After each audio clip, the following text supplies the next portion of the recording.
ni kuelewa ni nini huo inatokea wakati Mungu ameguza maisha ya mtu. Ni nini huo inatokea. And that is why leo hii hapo ndipo mahali tulipo katika jina la Yesu Kristo. Kutoka Biblia tangu mwanzo mpaka Revelation unakuta watu ambao walikuwa ordinary, walikuwa watu ambao ni kana kwamba hawakukuwa na mbele wala nyuma, lakini walipokutana na uguzo wa Mungu kuna kitu kilifanyika kwa maisha yao. Mtu ambaye mimi hupenda example yake sana ni mtu ambaye anaitwa Peter.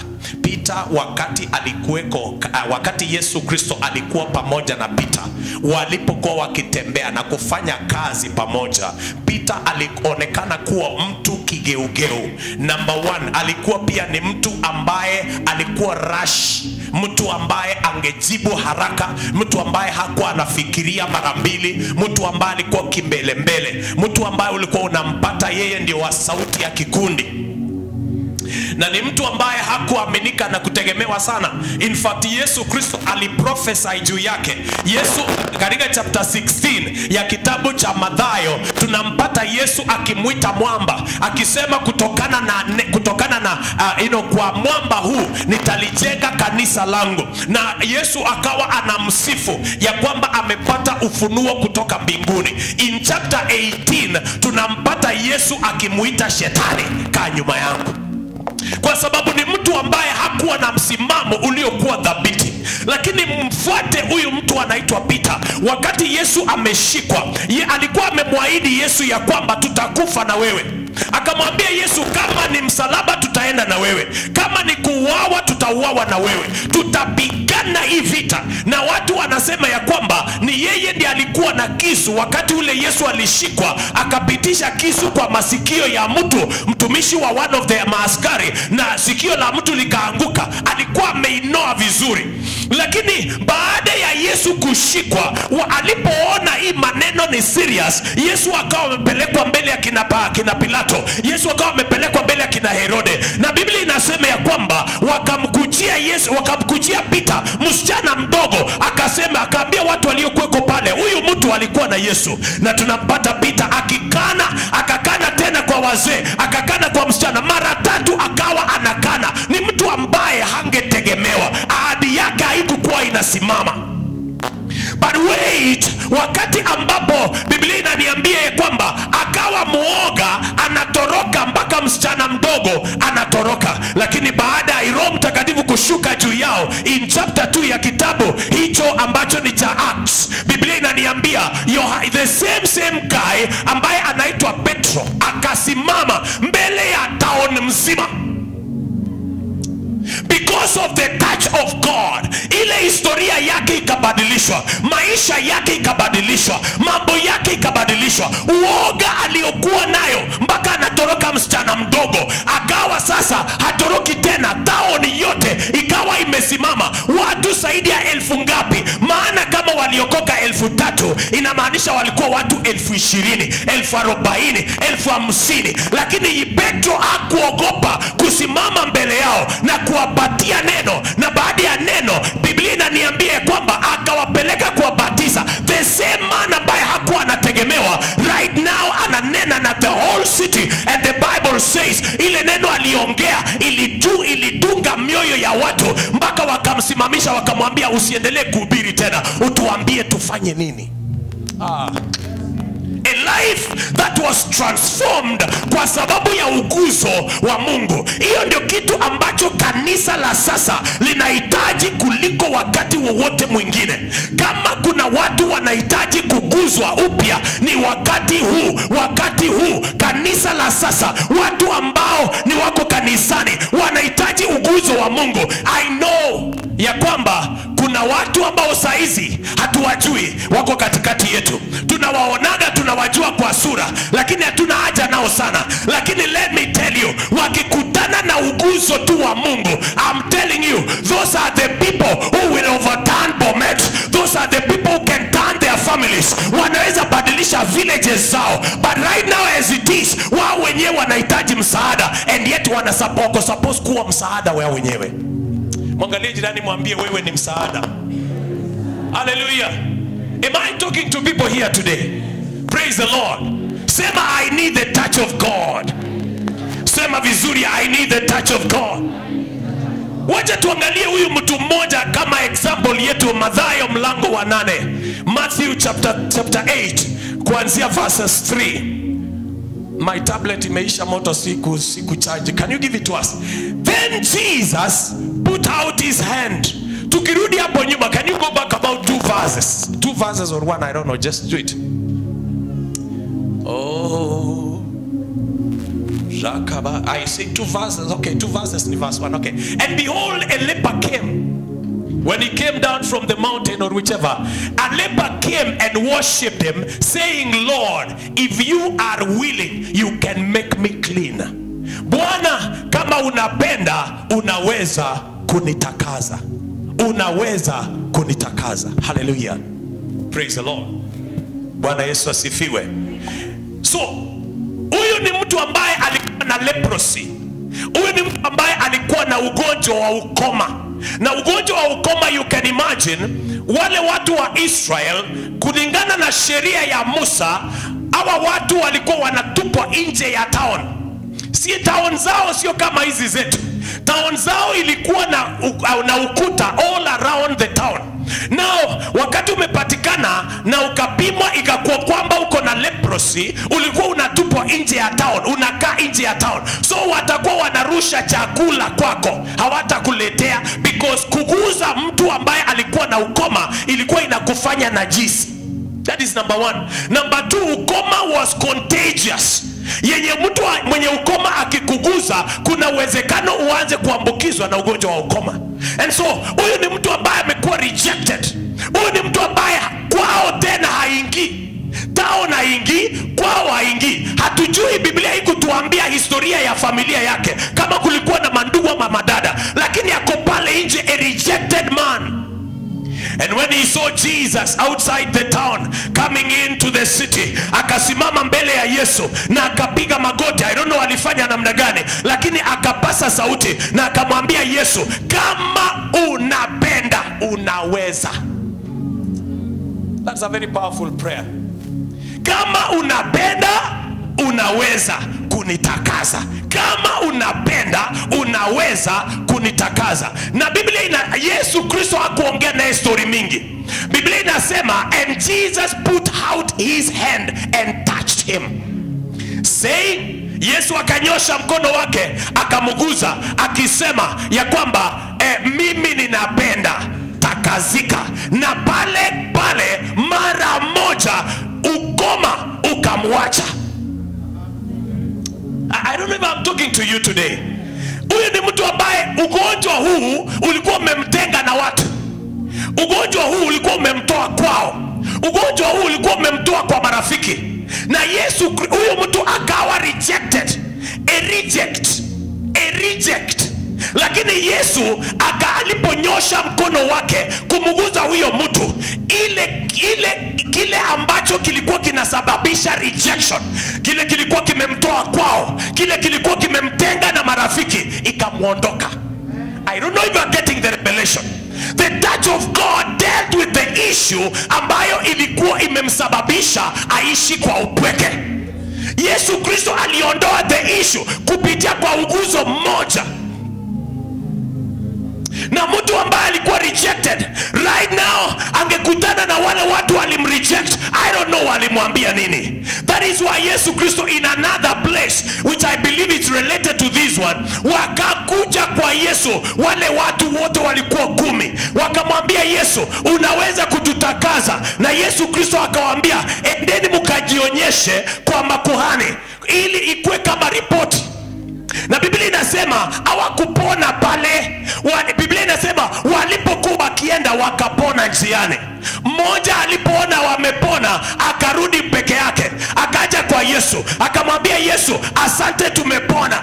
Lakini kwa nini Yesu alikuwa anawatuma kwa wale wazee? Ni kwa sababu hao ndio wana certify ya kwamba uko na ukoma, na hao ndio wana certify ya kwamba hauna ukoma. So ilikuwa inabidi waende pale. I'm thinking this man alirudi kwa wale walikuwa wamecertify ya kwamba he is as good as dead. Life can take us to a place ambapo we begin to look useless. You can even look useless to yourself. Inawezekana mtu ujireject mwenyewe, uone ya kwamba mimi nimefika mwisho. Sasa mimi nimeambiwa niko hivi, mimi nimeona maisha iko hivi, mimi nimejaribu kila kitu iko hivi, mimi naona hata mimi siwezi chochote. You can reject yourself. Yet again, watu wanaweza kukureject. But now, when you meet with the touch of the master, makusha parakadoshka, when you meet with the touch of the master, kile ambacho kilikuondoa kwa watu, kikakuondoa from the place of friendship, mahali pa furaha, Mungu anapokuguza inaondoka, and you begin to receive favor. Sema, I have favor. My God. Naona kana ubiria watu wrong. Wacha niombe maombi ya mwisho niende. I don't know if you are the right people to hear this. Praise the Lord. Bwana Yesu asifiwe. And the man, we don't know the story. Biblia hebu songa kidogo mbele moja. And Jesus said to him, see that you tell nobody, but go show yourself to the priest. Unasikia huyu tena?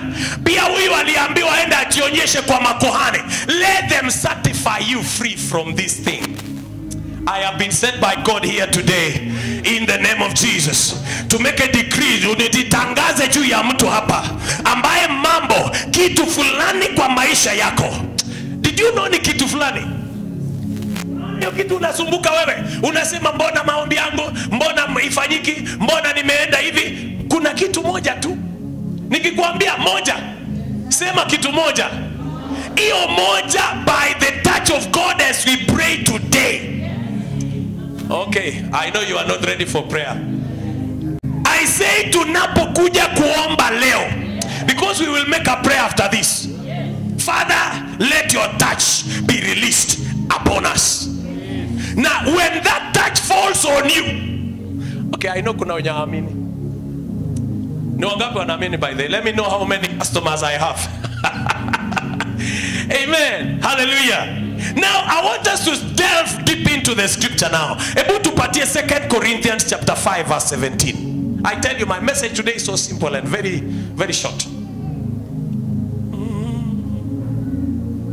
Oh, da da da da da da. Damu ya Yesu. Damu ya Yesu, damu ya Yesu, husafisha kabisa. Oh, damu ya Yesu, damu ya Yesu, iyo damu. Let's sing it softly. Oh yeah, yeah. Nasema damu ushakapa ya Yesu, usafisha kabisa. Asante kwa damu. Asante Bwana wangu, asante Bwana. Oh yeah, yeah. Nasema asante, asante Bwana. Yeah, Yesu, usafisha kabisa. Ni Mungu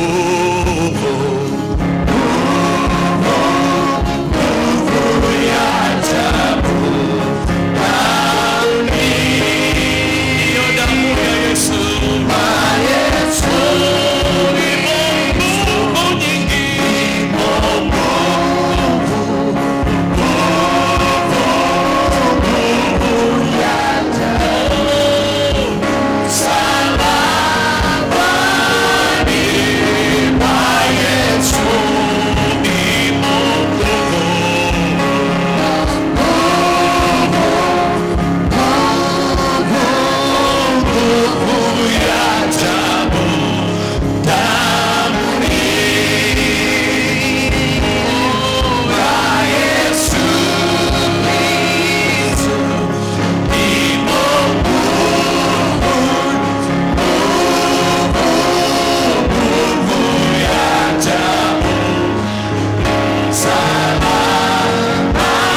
Kitabu hiki cha 2 Corinthians. Kitabu nabo Korinto nabo. Oh, ushafika. Yes. Therefore if anyone is in Christ. Kale ingomichi in Kristo Yesu. If anyone is where? Where are you? Imiano chinde. Where are you? Where are you? Imitenano. Where are you? Imiano. Hallelujah. Amen. Hallelujah. Amen. Hallelujah. Amen. If anyone is in Christ, ingomichi in Kristo Yesu. he is a new creation. Koya utienelel. Old things have passed away. Behold, all things have become new.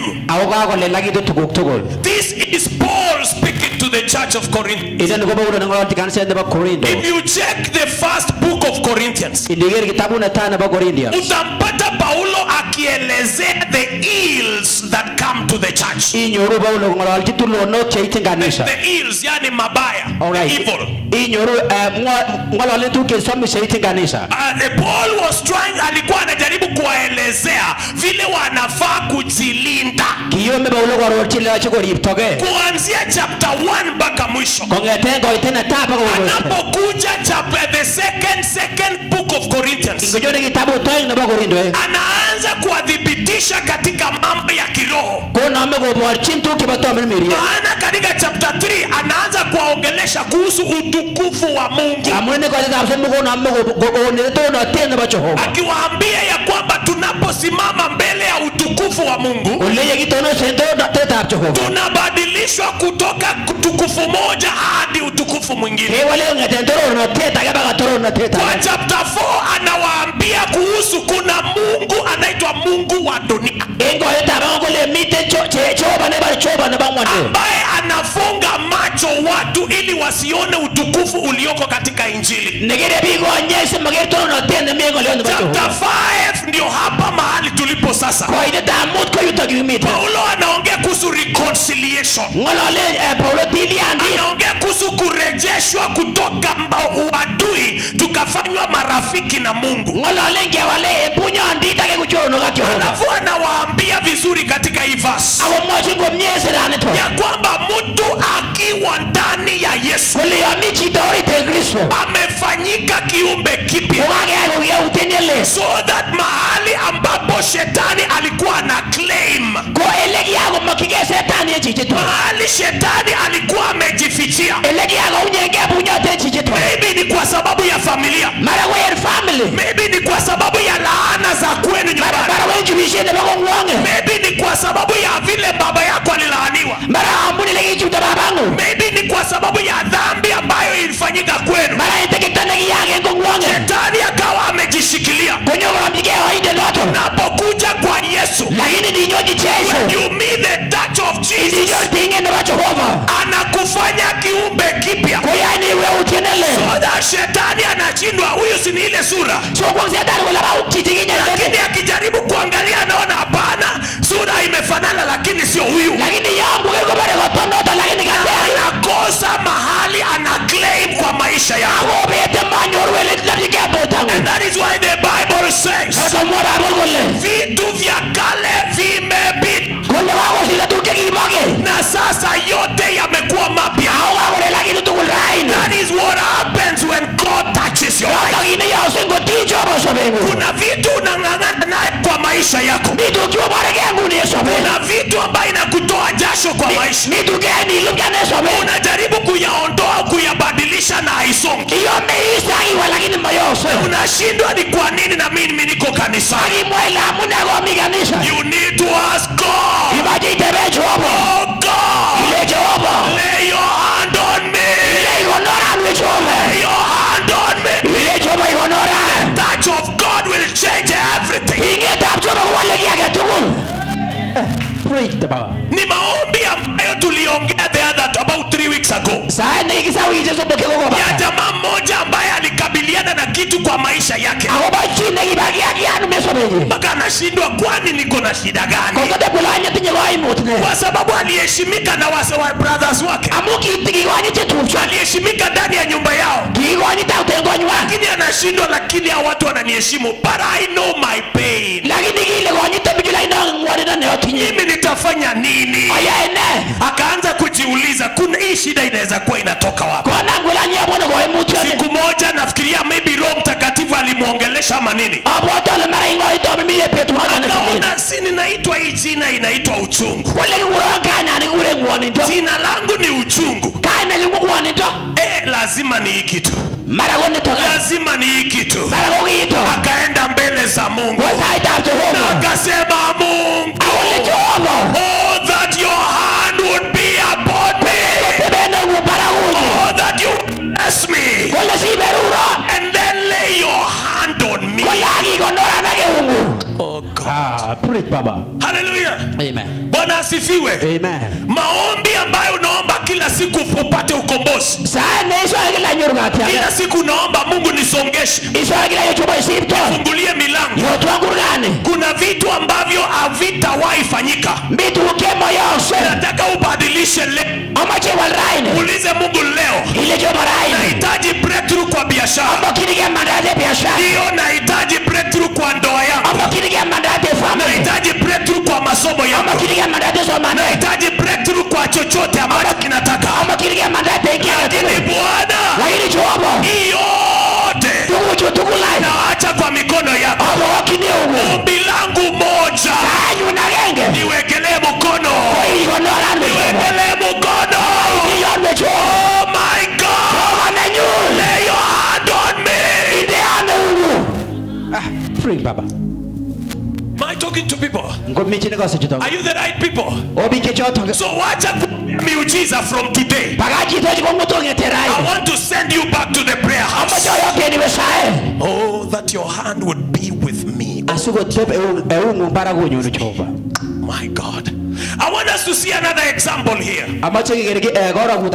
Jeremiah chapter 1 verse 6. Okay, tuanze na verse 5.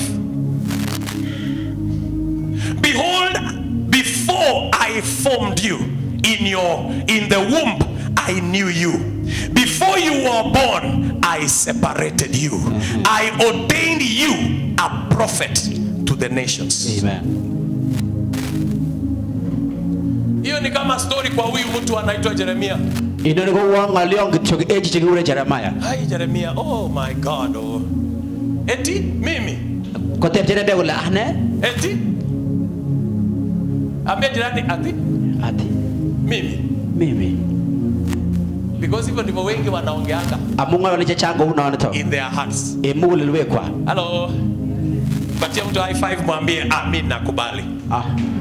Eti mwambie jirani, mwambie eti mimi ni milionea. Hiyo ni sawa hiyo. Hiyo umegonga. Mwambie hiyo umegonga. Mwambie ati mimi ninatembea na nguvu za Mungu. Hiyo umegonga. Mwambie hiyo umegonga hiyo. Hiyo umegonga hiyo. Mwambie hiyo si hiyo ni kweli. Hiyo ni kweli.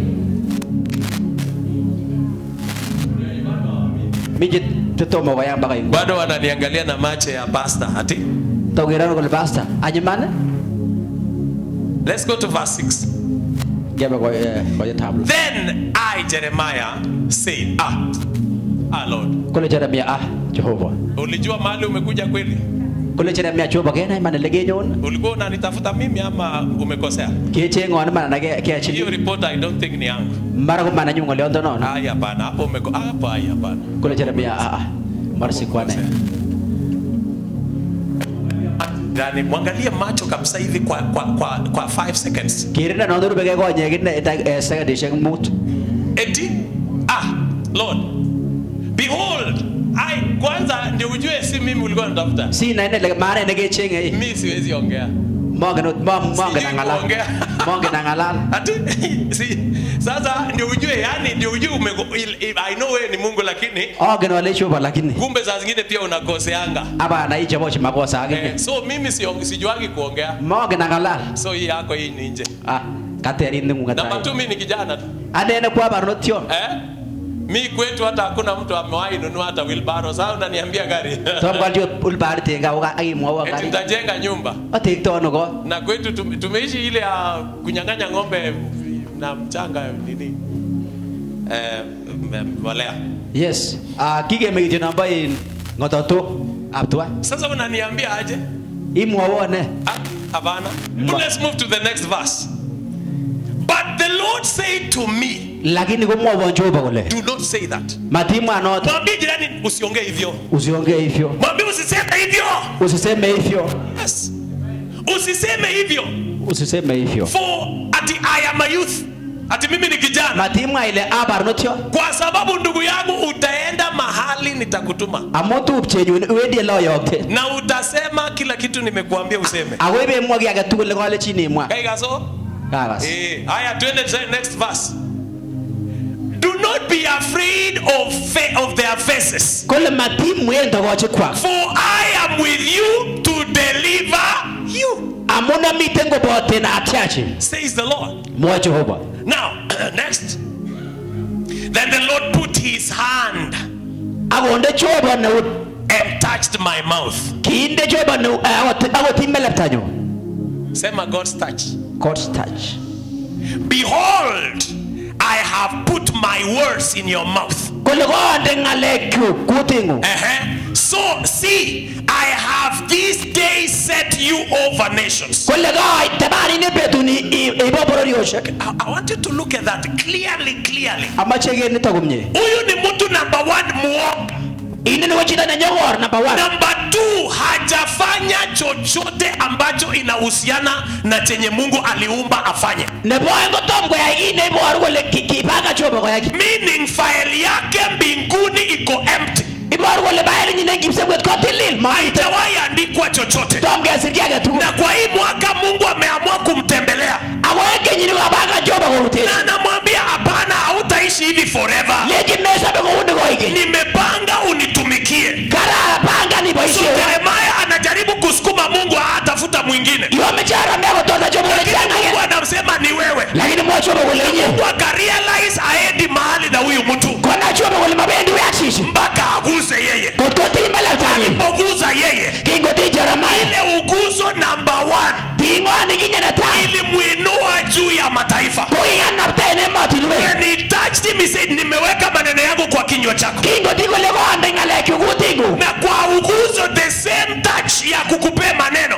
Etingo anata nigenyorune ngaleki. I have lifted you over nations. Kuinga naptene we matiluwe. By the same touch, Etingo I anata. have lifted you over kingdoms. Kuinga naptene pauna toshe. And then also by the same touch, Etingo anata you kuinga. will root out, you will pull down, you will destroy, you will throw down, you will build, and you will plant. Ilule agingem.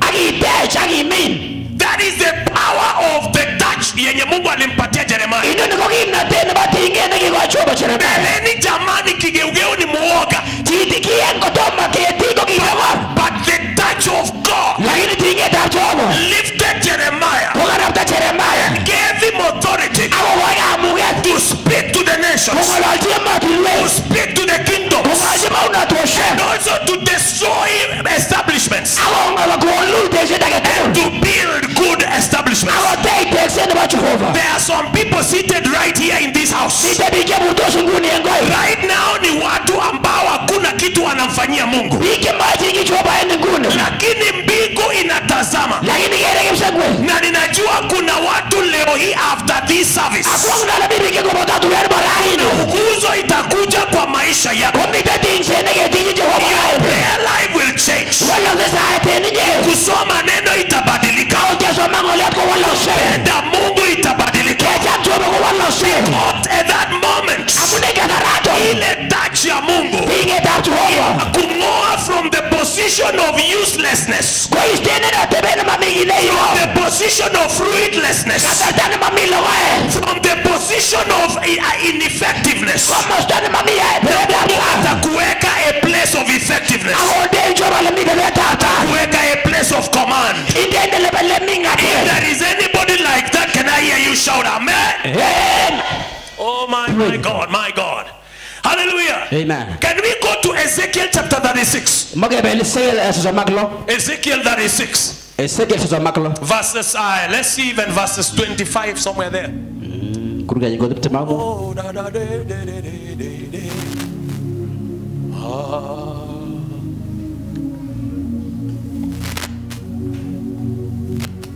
This is your territory I am your territory.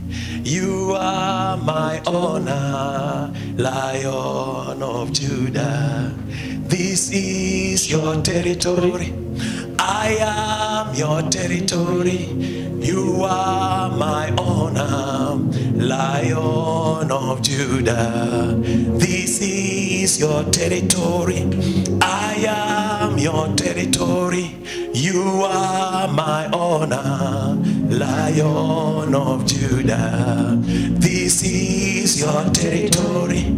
I am your territory. You are my honor, Lion of Judah. This is your territory. I am your territory. You are my honor, Lion of Judah. This is your territory. I am your territory. You are my honor, Lion of Judah. This is your territory. I am your territory. You are my honor, Lion of Judah. This is your territory. I am your territory. You are my honor, Lion of Judah. Say, this is your territory. I am your territory. You are my honor, Lion of Judah. Thank you, Father. You are my honor. Hallelujah. Amen. Hallelujah. Praise the Lord. Amen. Bwana Yesu asifiwe. Amen. Sema, I am the territory of God. I am the territory Sema, of God. mimi huwa nabeba Mungu. Mimi huwa nabeba Mungu. Mahali nimeingia, Mahali nimeingia, Mungu ameingia. Mungu ameingia. Nitaguza, Kitu nitaguza. Mungu ameguza. Mungu amekuza. Chenye nitasema, Chenye nasema, Mungu amesema. Mungu amesema. I carry God. I carry God. I represent God. I represent God. I am the ambassador. I am the Jesus. ambassador of Jesus. Amen. Amen. Now, sikiliza chenye Mungu ananena na watu. kaskine ngolol chicho ngomwacho For ba. I will take you from among the nations. I will gather you from all the countries, and I will bring you to your own land. No, acha tu pale kwanza, ngoja. Anasema nitawatoa ama wacha niweke hiyo, I will take you as an individual. Nitakuchukua kutoka kati ya mataifa. Kola mutuni mongo embororie. Na nitakukusanya kutoka miji ama mataifa.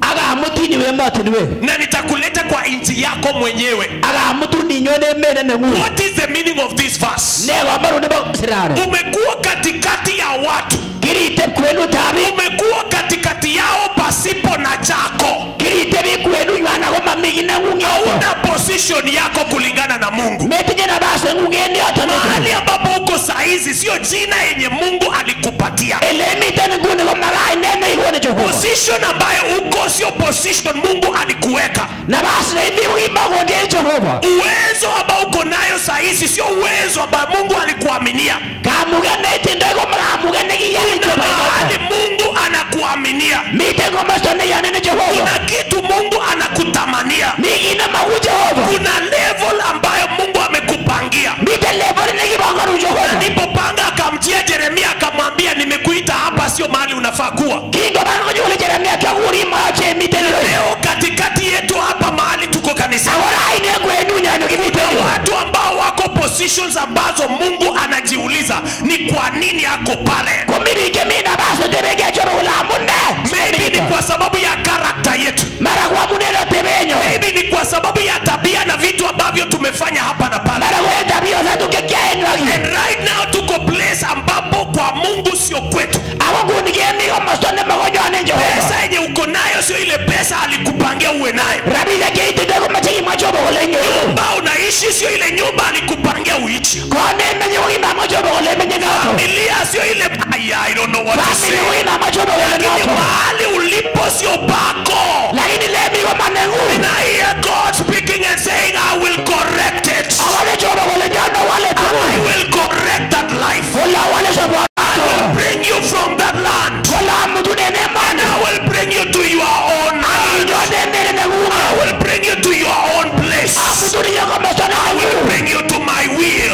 mtu ni bagenyu I will bring you to my plan. mtu ni panga I nenu will bring you to my purpose.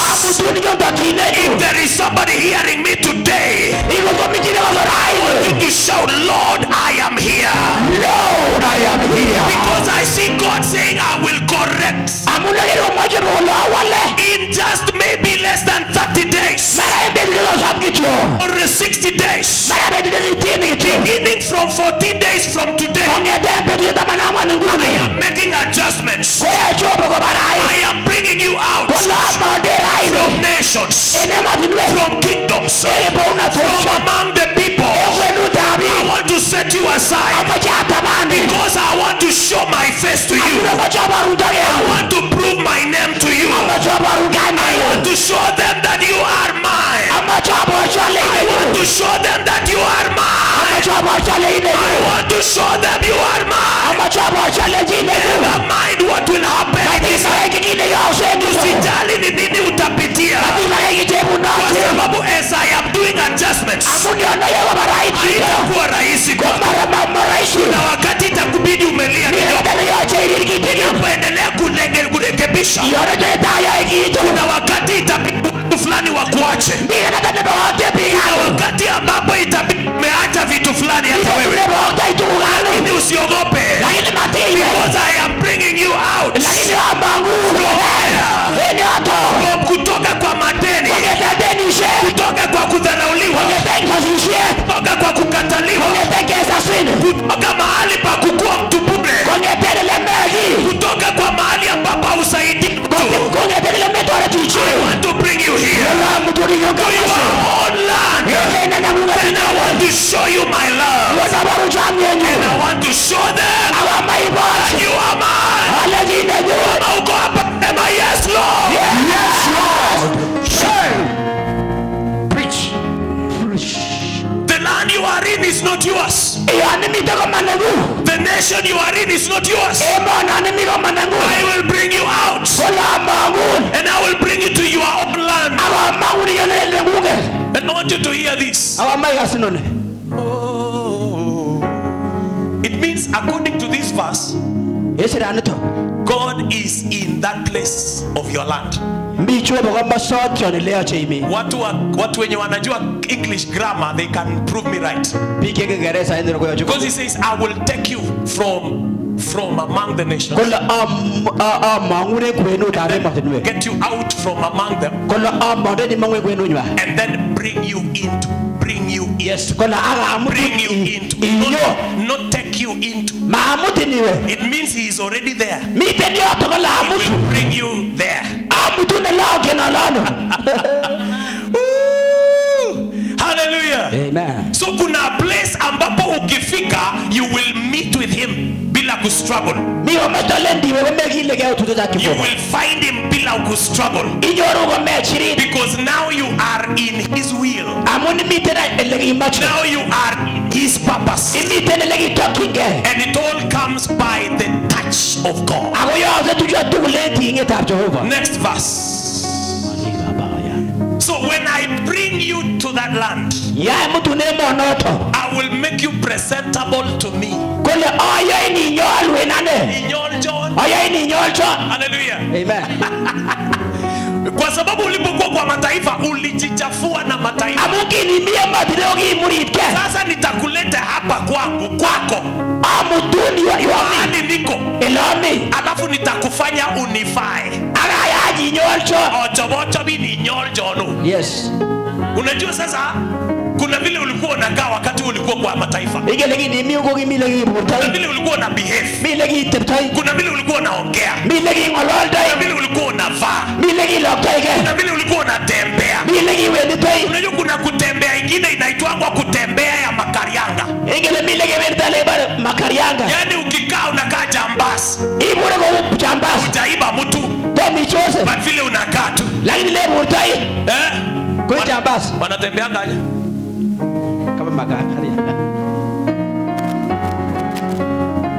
Ukiona tu mtu ananidanganya hata kabla hajaongea. Bwana anasema nitakulete. Na nitakufanya unifae. Tarinyoljo no. Onge negiri kuno. Najua mahali umetoka. Onge ndugu chegiri hai. Natoa ile umefanya. Onge. Na ichua yote. Morwogu. Sikuhukumu. Yani ya amutu ni nyo. Kupari tu nikulete. Asio chomo chobe. Ndiyo nikutengeneshe. So I will sprinkle clean water on you. And you shall be clean. I will cleanse you from your filthiness. And from all your idols. This is the life you had in the nations. But when you come here, I will deal with those things. Vile ulikuwa unaendaga kwa wachawi. Na vile ulikuwa unaweka irizi kwa duka. Kuna vile ulikuwa umeweka hapo kitu ndio mzee asiwahi toka. Vile tu kuna vile tu. Mungu anasema, when I bring you here, then I will clean you from every manner of idolatry. Let's go next. I will give you a new heart. I will put a new spirit within you. I will take the heart of stone out of your flesh. And I will give you the heart of flesh. That is what happens when the touch of God comes upon you. Kama wewe bado uko na hiyo maisha ya pale, inamaanisha hujakubali kukuja. Can we go to the next verse if there is still something? I will put my spirit within you. I will cause you to walk in my statutes. And you will keep my judgments and do them. You will not struggle.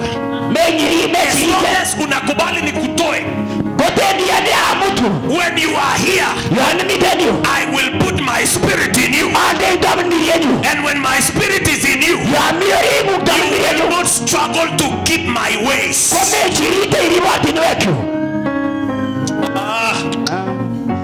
Oh my God, tuko na watu kwa hii nyumba kweli? Awi, hebu fungua Galatians chapter 5 as we come to an end. As we come to an end.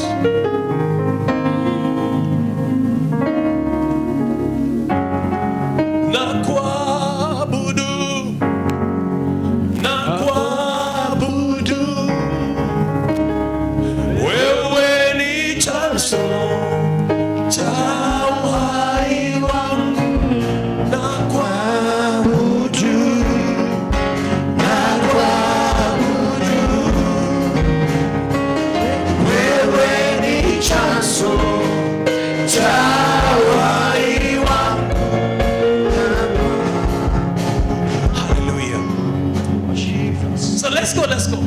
Verses, see which verse do we begin? Let's begin from verses 90. Okay, before you go there, can we go to 1 Samuel chapter 10 verse 6? Samuel ananena na mtu ambaye anaitwa Mr. Saul. Baada ya kumpaka mafuta Saul, mwambia shika njia, utakutana na watu ambao watakuwa wanaenda kupeana dhabihu mahali. Na watakuwa wanatembea na mikate na vitu vingine. Na watakupea mkate. Na utaenda pamoja nao. Then the spirit of the Lord will come upon you. And you will prophesy with them. Let's read the last part. 1, 2, 3, go. And sorry, I thought nilikuwa na watu. Kuna watu wanaona screen. Okay, let me repeat, and then you will read from and. Then the spirit of the Lord shall come upon you, and you will prophesy with them and be turned into another man. what is turning this man? The spirit. The spirit coming upon you. I am praying for you. Nikiona lack of commitment kwa maisha ya watu, I cry that God's touch may be upon them. When I see people pulling their feet to church, I know, God, please let your touch upon them. When I see you appear Sunday and then next Sunday you are not there, Sunday ingine huko, I know you need the touch of God. And you will be turned into another man. Change me, oh Lord. He won't change you. Say, Lord, let your spirit be upon me. Let your spirit be upon me. Then you will be changed. Hallelujah. Sikuwa nataka ifike hizo masaa. Let's go to Galatians verse 19.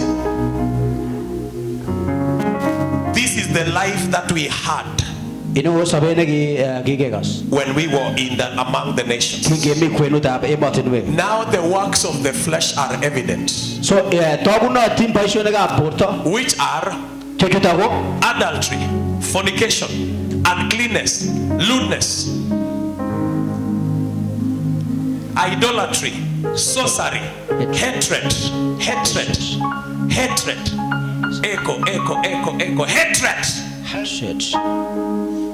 contentions, migwaruzano, jealous, outbursts of wrath, watu wanaolipuka kwa maasira, selfish, wakujijali, ambitions, dissensions, heresies ni mafunzo yasiyo ya ukweli, envy, murder, drunkenness. Mada ujai wa mtu lakini unachukia mtu.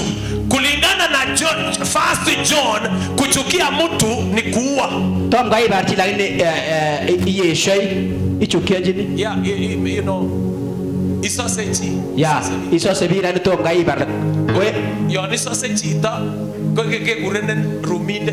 Yeah, kama una First John. Kama unadharau mtu unaitwa muuaji kwa kitabu ya Yohana. Oh yes.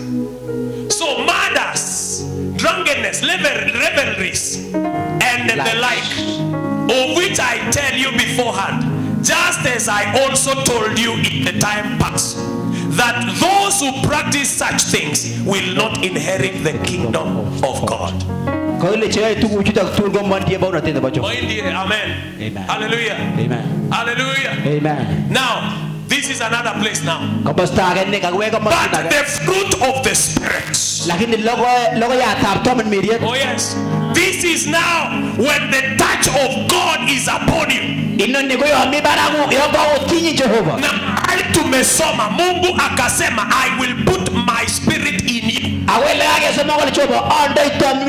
So when the spirit comes in you or on you,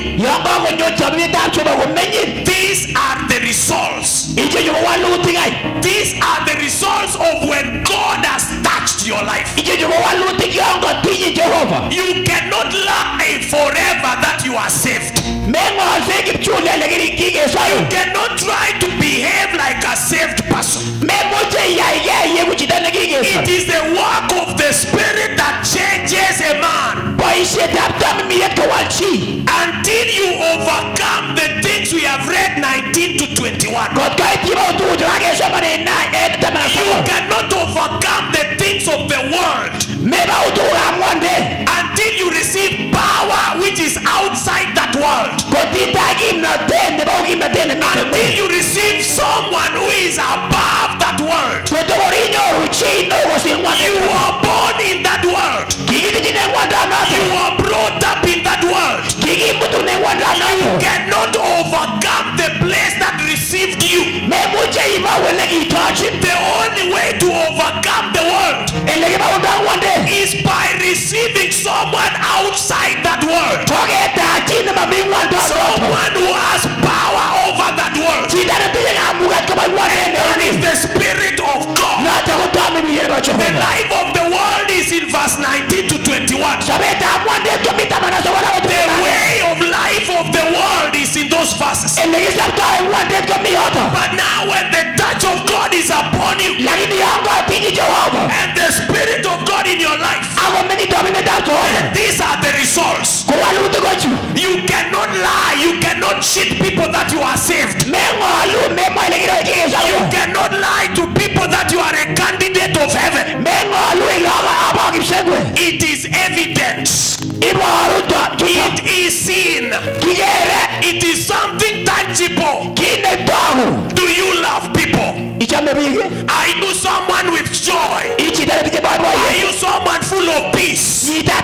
Are you patient? Are you kind? Are you good? Are you faithful?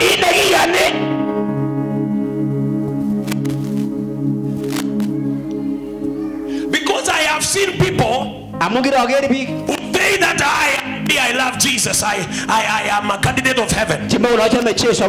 Lakini kuna watu hawawezi salimia. Hajasamehe. Hana msamaha moyoni mwake. Na sasa hiyo anasema mimi kwanza, mimi roho ananiongelesha.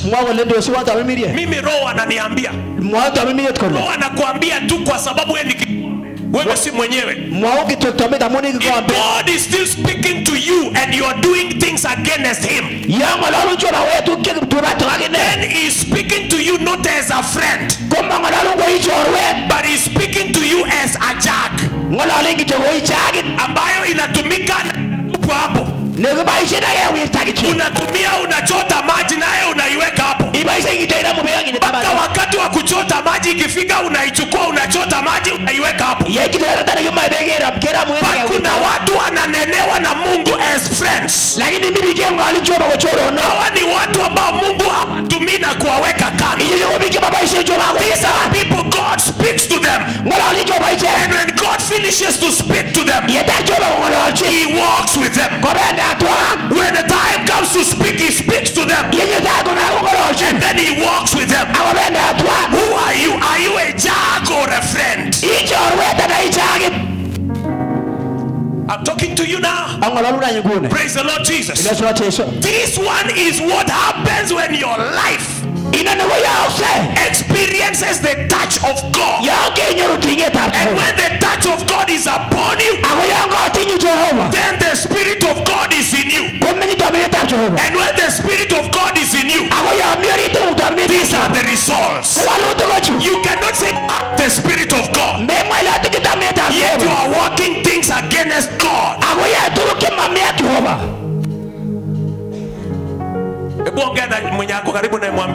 Praise the Lord. Praise the Lord. Mwambie hallelujah. Hallelujah. Na usimuulize kitu kingine. Nilienda mahali pengine nikakuta mtu amevaa white. Nikataka kuwasalimia. Wakasema kumbe hiyo ndio salamu. Salamu ni hivi. Don't greet me. Hawasalimii watu. Kuna mmoja hata hapa taoni. So hebu msalimie jirani, mwambie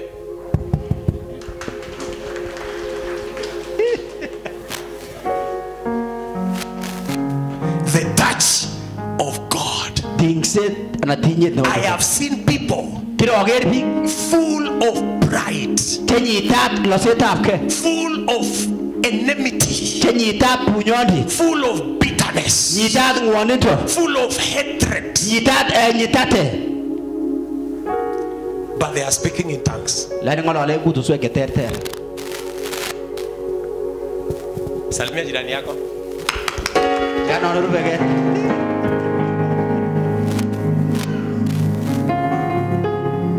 And I wonder,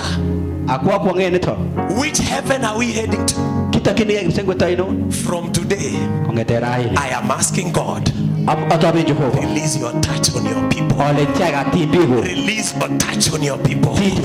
Release your touch on your people. They are not here. Mami tendo yu. I'm not talking about you. Mangolale ninyi. They are not here. Mami yu. Yeah, hawakukuja church. Mabara kanisa. The Lord will touch you today. Tinjo barai. I will just pray. Oh, Asoy. I will pray. Asoy. And God will touch you. Ako tinjo hubo. And you will laugh. Ako boy boy tu. You will have peace. Inyoro boy boy. You will have joy. Inyoro galia. Long suffering. Patience. Muitai. Kindness. Goodness.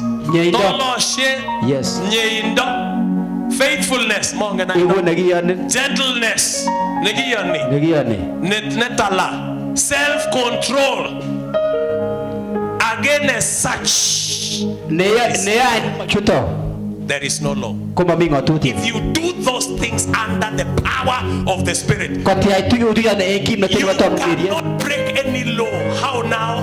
Kumeru tengau te taga tukul. Because every law is against these 9. Amonga tuyo taga tukul kuri ibe chuto. But when you have this, you will not be against any law. Lakini yongeri chuto There kuma will mi. be no law above you. Mamingo tuya na mi barage ni When yongeri. you have this, Yoni tinye chu. hautaongea fitina ukiwa na upendo Memo abetina yoni chome vi. ama namna gani? Utakaa chini uanze kuongea mtu Mengo ale chiari kama ni chome. mtu wa upendo?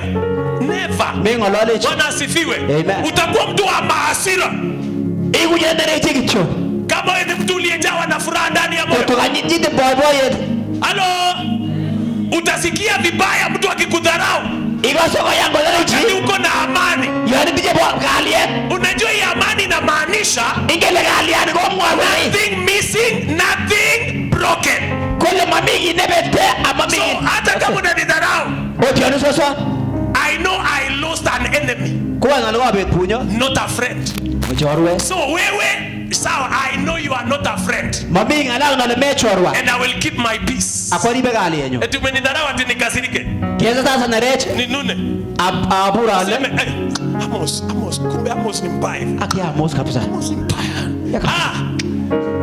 Amos aliongea kuniuza. Kwa marana na. Amos ni aje? Yes, ningekupeleka chai lakini Kata bora chai. naenda pande hii. Awendo kama sasa. Lakini ninajua umeniongea. Lakini bwana alikuwa ingalala.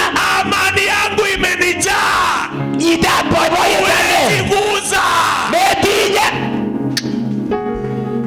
So tumeanza na uwezi fitini ukiwa na upendo, Memwa betena zinye. na uwezi dharau ukiwa na upendo. Mesa si shei ya nitide boy Chomye. Chomye. Yes. Uwezi ku Hallelujah. Amen. Praise the Lord. Lazima wateshe. Bwana Yesu asifiwe. Lazima wateshe. Uwezi kuwa mtu wa mahasira. Mego jitana banarege. Kama uko na furaha. Ya nitide boy boy ye. Uwezi vunjika moyo ama kuingiwa na bitterness. Majutiri ya mwanita mkule. Kama uko na amani. Ya nitide kalie. Uwezi sumbuka na watu ambao wanakuhat na kukuhat na kukuhat. Mei mengi hadi kenu chimule ndo.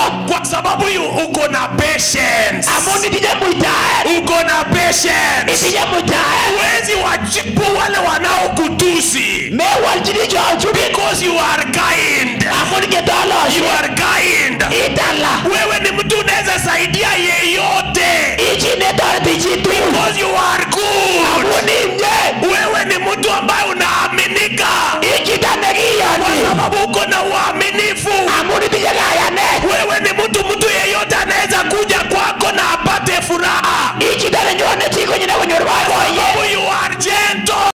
Amoni minginige. Wewe ni gentle, mpole. Itala. Ikatatala lakini miten kindness ko tala tolo shit ake ko tolo indage. Itala. Now when we come to wewe uwezi ruka ukanyage hapa babaya kwa sababu unajicontrol. Metuoloti ya inoni ya ino na muni igetege nyende. So ni wapi utavunja sheria? Ana nyele rutenga tudietenu. Ni wapi utavunja sheria? Mwambie jirani pokea uguzo wa Mungu. Pokea ukuso wa Mungu. Hallelujah. Amen. Praise the Lord Jesus. Amen. What are the behaviors Ne otebe. of someone touched by God? Une otebe tarchite ne goti jobo. Nataka nisome tu chenye niliandika, sio kila kitu, lakini kile ambacho Mungu alinisaidia nikaandika chini usiku. Amajatri tegine go torta joba asir. So sitaelezea, nitasoma tu alafu tutaomba ya mwisho. Number 1 is a renewed mind. kabwatutik chewalotin and heart. ak muguleldo. Waleta muguleldo ak kabwatutik. Yes. Number 2, love for others. Chomyet akobo biik alak. And then number 3, love for God. Chomyet netinye Jehova. Number 4, commitment to the church of Jesus Christ becomes evident. Korunetabgei akobo kanisa nebo Jehova ko kaborunet neyome. Number E, patience with others. Muitaet muitaet biik alak. Muitechin biik alak. Yes. Prayerfulness rises. Ngetiet nebo sae. Wakati mtu ameguzwa na Mungu anatumikia bila manunguniko. Service without murmuring. Yamba kotinye Jehova chito koboisiechi komami konyonyi. Number F, number I, faith, trusting God becomes stronger. Kayanet kiyan Jehova kokimitu. Number J, perseverance and joy again in adversity. Yani wakati kuna vita, kuna shida, bado huyo mtu anakuwa na perseverance and joy. Yani yomiten tabu anakomi kiy tugul na komuito chichi. Yes, komuito boiboiyet. Okay. The desire for the will of God in their lives becomes stronger. Magetab Jehova nemi sobenywan kokimitu. And number L is what I want to think again. Humility and quietness. Kominginetabgei asisinetabgei. Yeah. I don't know. Tell us yet that I know. Yeah, kominginetabgei ak quiet person. Not really quiet auongei. Lakini wewe si mtu ambaye unakuwa provoked every now and then. Yani chito nebengori to sait age tugul. And then finally, according to my list, is a repentant heart. Muguleldo nesugu. This man will not bear something called self-justification. But he will be humble enough to say, I am sorry. To God and also to men. Hallelujah. Amen. I want to ask you to stand up in the presence of God. I want us to pray. Lay your heart on me, oh God. And then I will pray. And then I will pray. Kama uko kati yetu na hujaokoka, this is the right time. This is the right time to give your life to Jesus. I want to pray for you. I want to pray for you. Kama unataka kuokoka, nyosha tu mkono wako mahali uko, nitaiona. Nitaiona. Lift it high. Lift it high. Haujaokoka unasema, pastor niombe kabla tutoke. Sitaki kutoka kabla sijaokoka. Nataka tufunge macho yako kila mmoja. Kwa dakika moja, I want you to cry to God. Ujililie mwenyewe. Ujililie mwenyewe. Wewe ndiye unajua maisha yako. Unajua ni nini inaendelea. Nataka umwambie Mungu, weka mkono wako juu yangu. Guza maisha yangu. Niguze kwa maisha yangu. Can you pray that prayer right now? Come on. That's idea kushika microphone. Thank you. Go ahead and pray. Pray. Touch my life, oh God. Touch my life, oh God. Let your hand be upon me, God. Let your hand be upon my head. Let your touch become my life. Let your touch in us. Touch me, oh Lord. Let your touch begin. Let your touch I am ready for your touch. I am ready for your touch. I am ready for the touch, Lord. I am ready for the touch. I desire your touch. I desire your touch. That you may touch me. That your hand be upon me. That your hand be upon me. That your hand be with me. That your hand be upon me. In the mighty name of Jesus, I Father, in the name of Jesus, let your hand be upon me. The Father, the hand of the Lord be upon me. And I was in the Spirit. Not the pray in the name of Jesus. Let your hand be upon me in Jesus' name. Kila moja inua mikono yako. I want to pray. Nitaomba maombi rahisi sana. If the power of God shall come upon you, iko sawa tu. But just close your eyes. Na uinue hiyo mikono vizuri. Baba, neno lako limetufikia vizuri na kwa uwazi. Nakabidhi watu wako sasa kwako. Yes, Lord. Wewe sasa Bwana umenena nasi. Yes, Lord. Ni wewe wa kutenda. Shuka kwa nguvu zako. Yes, Lord. Juu ya kila mmoja na ulete mabadiliko. Yes, Lord. Lete mabadiliko. Yes, Lord. Mahali ambapo wanahitaji Bwana, kulingana na neno ambalo tumelisoma.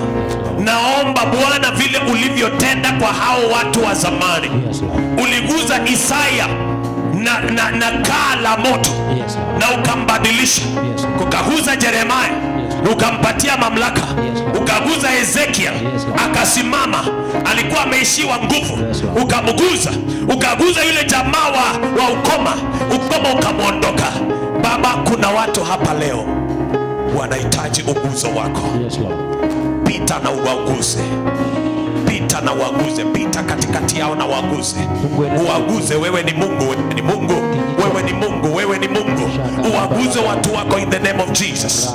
Na waombea Bwana leo ya kwamba mabadiliko ianze kuonekana in the name of Jesus. In the name of Jesus. In the name of Jesus. Yes, Lord. Nataka ujiprepare. Nitasema mara 3. Nitasema the touch of God. Uguzo wa Mungu. Moja. Wa pili na ya 3 utawekelea mkono juu ya kichwa chako. Na uanze kumwambia Mungu, ninapokea uguzo wako. Are you ready? Are you ready? Yes. Inua hiyo mikono vizuri. Nitasema uguzo wa Mungu 1, 2, 3. Ya 3 utaweka mkono juu ya kichwa chako na utangaze, ninapokea uguzo wako, and you pray for 1 more minute. Yes. Katika jina la Yesu.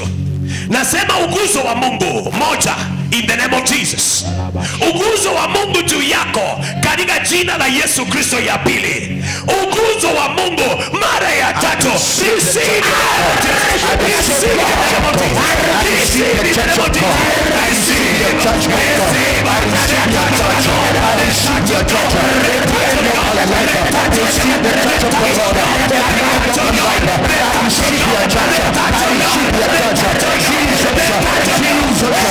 Holy Spirit, Holy Spirit, I receive your touch, I receive your touch, I receive your touch, I receive your touch, I receive your touch.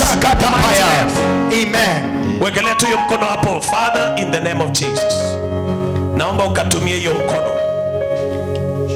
Hata kama ni yao Bwana, ninaomba mkono wako uwe juu ya hiyo mkono. Na achilia uguzo wako. Uguzo unaoleta mabadiliko. Uguzo unaoleta kujazwa upya na Roho Mtakatifu. Natangaza kuanzia saa hizi. Yes. Watu wako wa experience mabadiliko.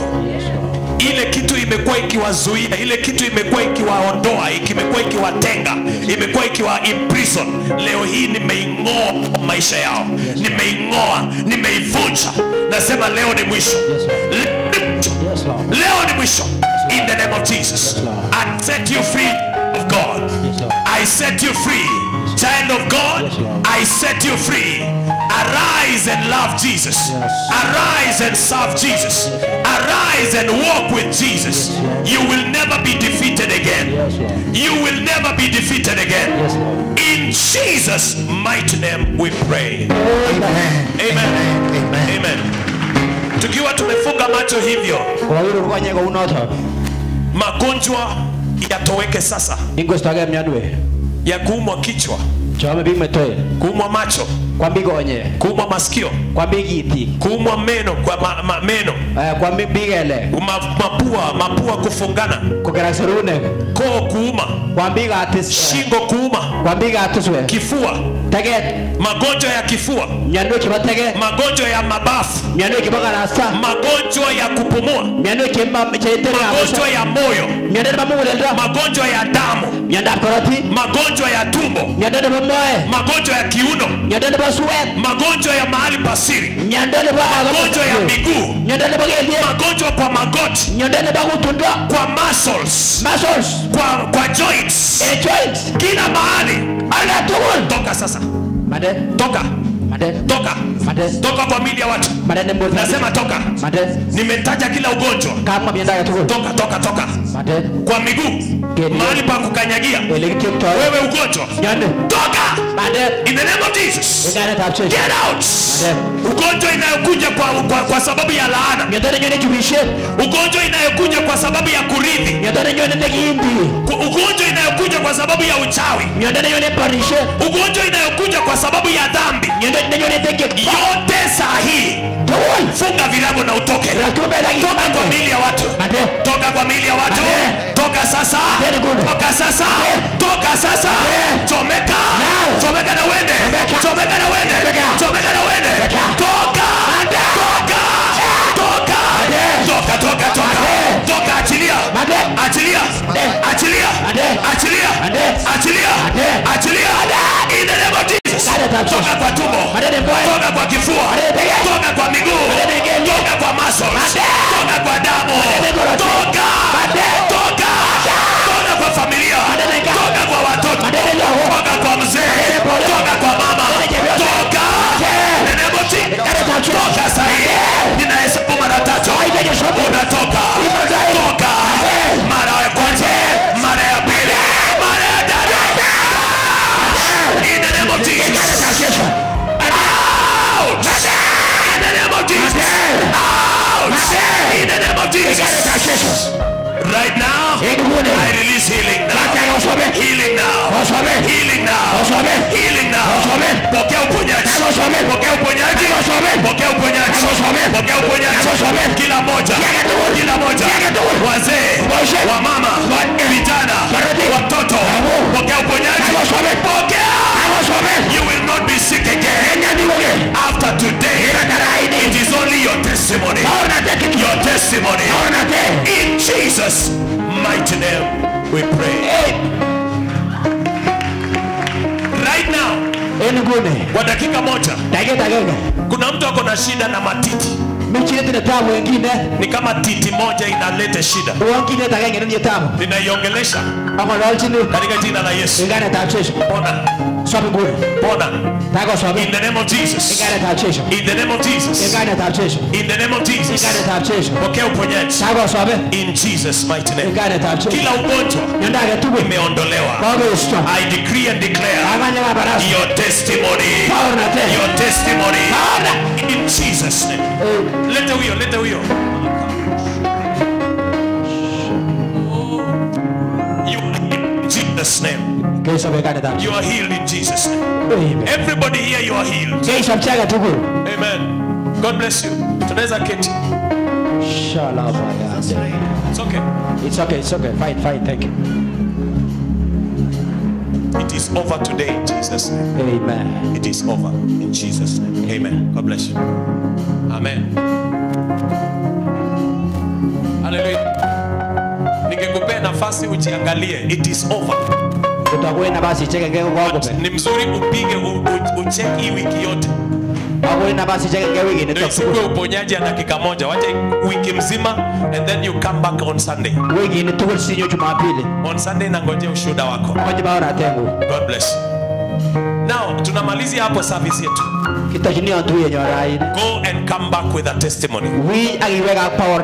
Okay, wacha tumtolee Bwana kwa dakika hiyo moja mbili. I bless those who are watching us. Utaona namba iko hapo. If you want to give your tithe, your offerings, you can do it at your own pleasure. But right now I speak blessing over you. You are healed. I need your testimonies.